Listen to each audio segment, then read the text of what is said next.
কোরআন শরীফ ছিঁড়ে গেলে বা পুরান হয়ে গেলে পড়তে না পারলে কী করব? খুবই গুরুত্বপূর্ণ একটি প্রশ্ন। দেখুন, কোরআনে কারিম যদি পুরাতন হয়ে যায়, ছিঁড়ে যায়, পোকা খেয়ে ফেলে, তাহলে সেক্ষেত্রে সেই কোরআনকে সম্মানের সাথে কোনো মাটিতে পুঁতে ফেলা উচিত।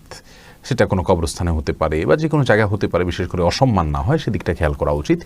পানিতে ভাসিয়ে দেওয়া যেতে পারে, সেক্ষেত্রেও আপনার এটা এক সময় নষ্ট হয়ে যাবে, সেটা হতে পারে। তবে মাটিতে দাফন করাটা সবচাইতে উত্তম এবং নিরাপদ পদ্ধতি। আগুনে পুড়ে ফেলা যাবে কি না, এই বিষয়টা নিয়ে আমাদের সাধারণ মানুষের মধ্যে যথেষ্ট পরিমাণ আবেগ কাজ করে যে না, আগুনে পুড়বে কেন আল্লাহর কোরআন, অথচ ওলামা ইকরামের অনেকেই এটাকে আগুনে পোড়াটাও এটাকে শেষ করে ফেলে, এটা অসম্মানের কিছু না। তার ছায়াগুলোকে আপনার সম্মানজনক কোনো জায়গায় আপনি পুঁতে ফেললেন বা রেখে দিলেন বা ফেলে দিলেন, তাতেও দায়িত্ব মুক্ত হয়ে যাবে। যেহেতু আমাদের দেশে মানুষ এটাকে ভালোভাবে নেন না এবং আগুনে পোড়ানোটা সাধারণত প্রতিবাদের ক্ষেত্রে এবং বাজে সেন্সে হয়ে থাকে, সেই জায়গা থেকে আমরা এই কাজটা না করাই ভালো হবে। আমাদের জন্য আরও বিকল্প রয়েছে, সেগুলো আমরা করতে পারি।